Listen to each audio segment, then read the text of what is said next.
Algumas aqui a gente até matou. Mas, ó, por exemplo, você tava falando aí agora da Michelle que te pede uma grana todo dia de manhã. Pô, o Queiroz colocou 89 pau na conta dela lá, né? Sim, quando apareceu isso aí, de imediato eu falei que o cheque era pra mim. De imediato eu falei. Eu conheço o Queiroz desde 1985, na Brigada Paraquedista. 85, quando eu nasci. Foi meu soldado. Pessoa de confiança minha. Pagava a conta minha. Daí tu emprestou uma grana pra ele. Emprestei pra ele, é comum. Tinha toda a liberdade. Pagou em cheque pra mim, certo? E eu peguei e botei na conta da Michelle. Botei na conta dela. Me arrependo por ter botado na minha conta, porque ela sofreu com isso aí. Sim. Então o dinheiro foi pra mim. Ponto final. Esse dinheiro aí, esses 89... Foi ao longo de 10 anos isso aí. Ser dividido dá menos de um salário mínimo por mês. Eu falar em propina de um salário mínimo por mês, isso chamou minha atenção mesmo, porque era uma quantia relativamente baixa para uma pessoa se sujar. Sim. Parece mas é que tem todo o lance da... Não tem como... Pode falar, fica à vontade. Não, tem todo o lance das rachadinhas lá que o Flávio... Esse é um assunto do Flávio. É um assunto do Flávio. Eu não vou falar que filho de ninguém é assunto do Flávio. Eu respondo pelos meus atos. O Flávio responde pelos deles. Mas assim, o senhor age ou agiu de certa forma para dar uma ajudinha ali pro Flávio? Eu não tenho influência em poder nenhum. O lance lá do Moro não foi uma parada meio para ajudar o Flávio? De trocar o chefe da polícia? Olha, é privativo minha a indicação do chefe da polícia. Eu dei pro Moro indicar.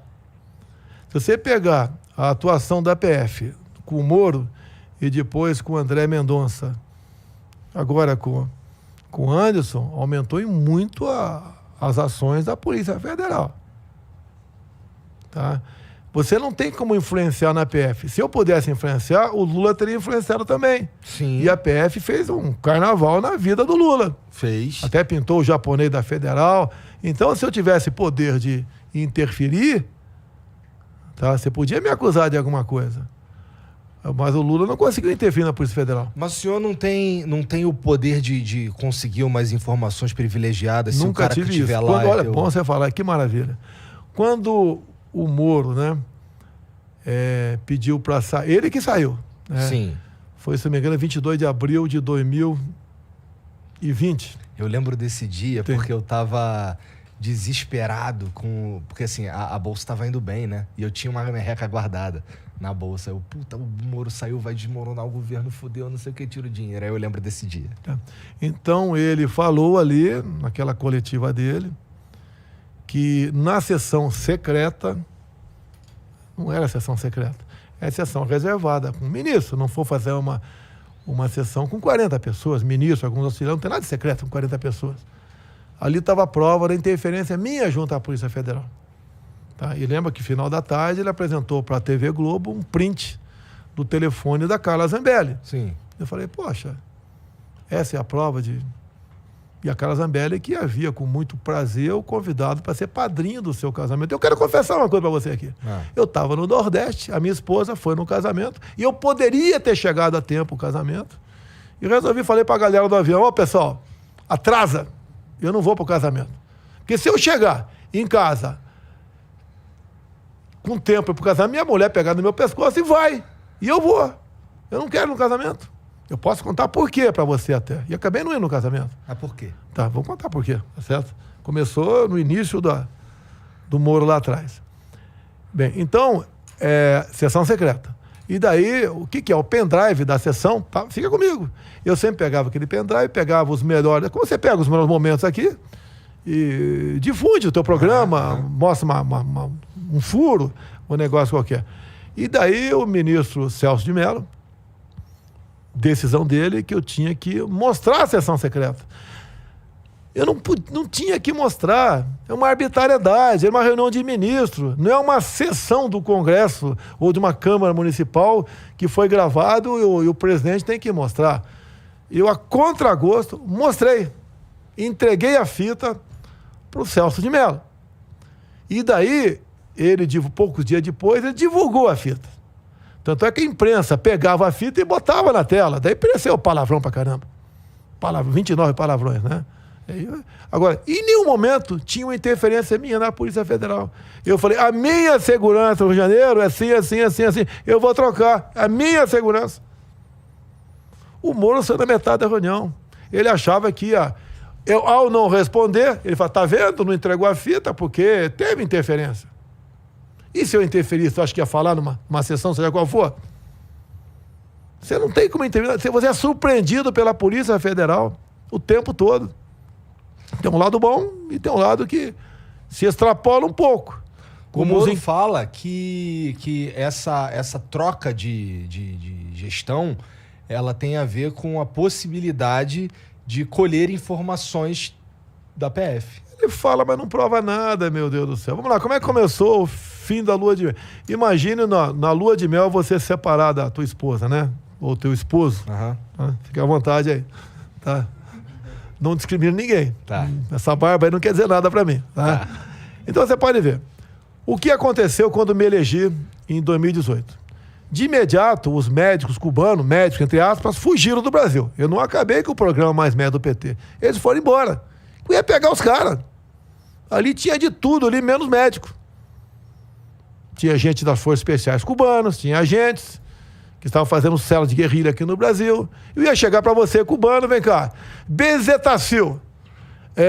Colírio, endovenosa, intramuscular ou oral?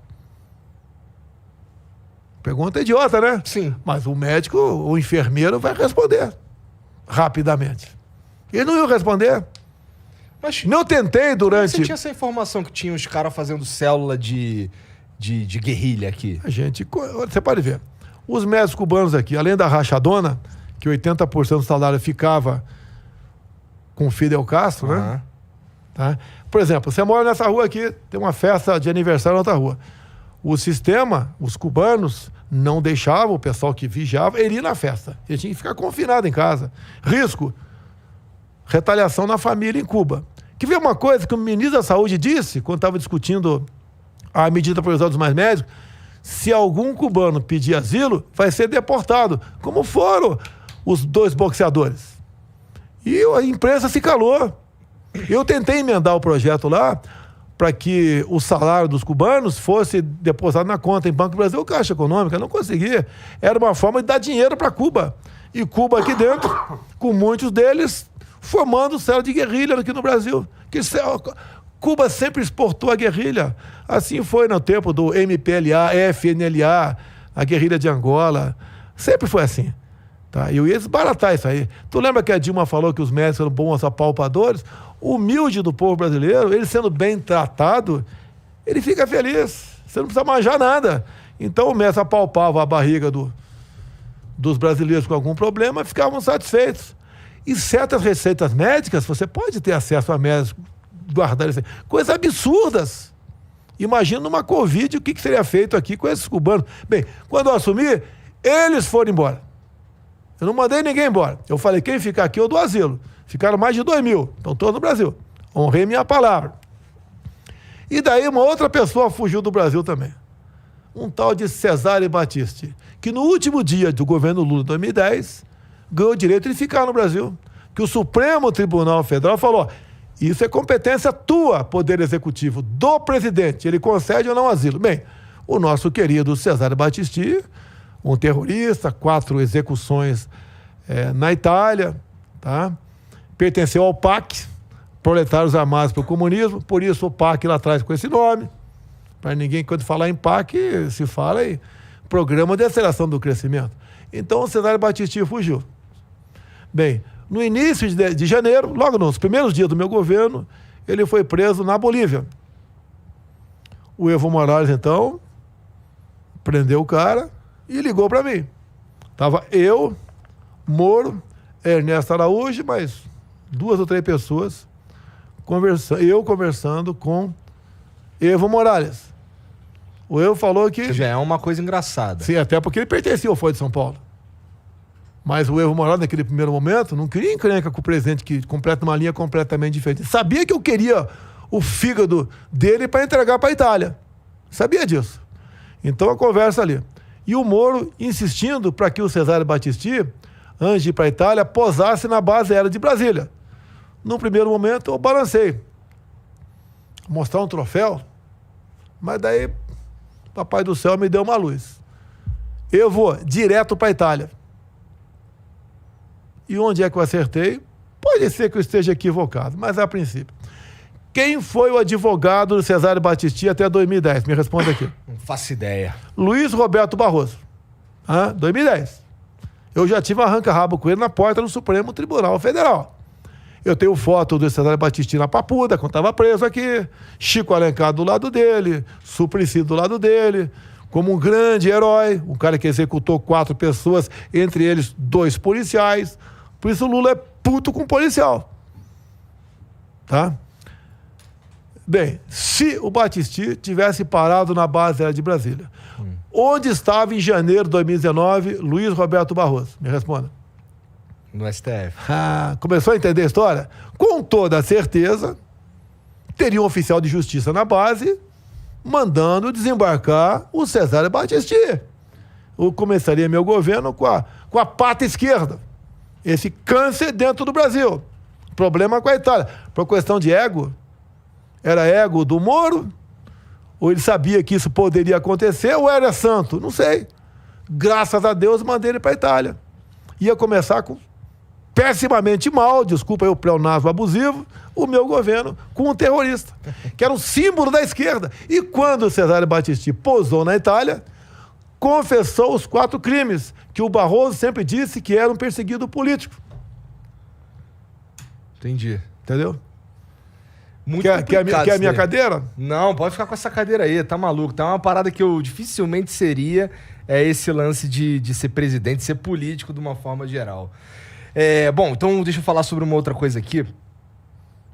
Bom, isso aqui a gente já falou também, sobre o lance daquela anistia lá. Mas, cara, esse sigilo de 100 anos aí também foi uma questão que a mídia te bateu bastante, né? Sim.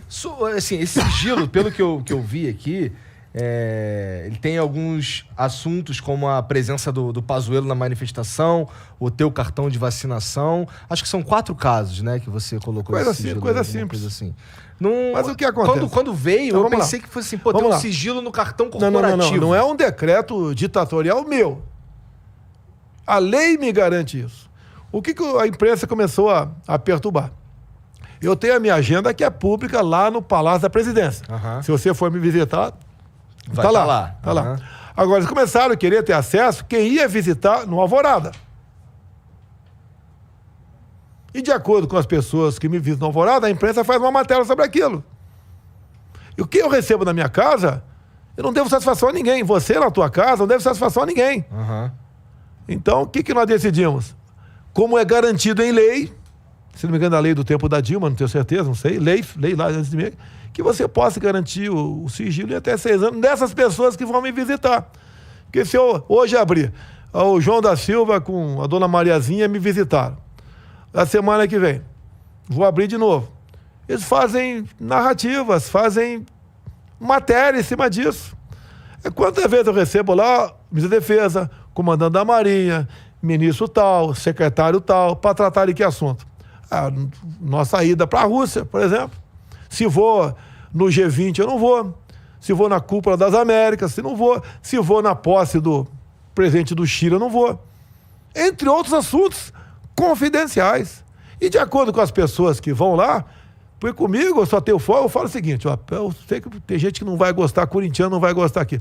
Na hora do jogo do Palmeiras, eu só atendo o telefone da dona Michele de Paula, mais ninguém. Não atendo ninguém. Pode o Papa ligar que eu não atendo. Na hora do jogo do Palmeiras. É a única hora. Eu só tenho folga nessas horas. Agora, de acordo com a pessoa que vai lá em casa, de repente vai uma mulher bonita lá em casa com uma colega dela, eu recebo. Minha mulher não está sabendo, mas é bonita por acaso. Opa, ele recebeu aquele avião na casa dele, tratado do quê? A primeira dama estava presente, eu não estava. Começa a virar inferno na minha vida. Então, esse sigilo é em função disso. A minha privacidade. Como todo mundo tem. Cada um recebe quem bem entender na sua casa, não é satisfação para ninguém. Isso é democracia, isso é liberdade. Por que a empresa quer saber quem eu recebi lá? Fazem matérias, quase toda parada agora, né? Quase toda semana demitiu um ministro. O Carlos França está vai ser trocado. É um cara excepcional, que tratou da minha ida para conversar com o Putin na G20, Copa das Américas. É o cara que trata disso. Mas era interessante pro povo saber, por exemplo, quando o Joesley estava indo na residência oficial, não era? Teve uma gravação em cima daquilo. Aí teve uma gravação. Aí é outra história. E, pelo que parece, o próprio Joesley que gravou essa ida lá. E o Temer ficou cambaleante. Sim. Até que ele foi arquivado o processo dele.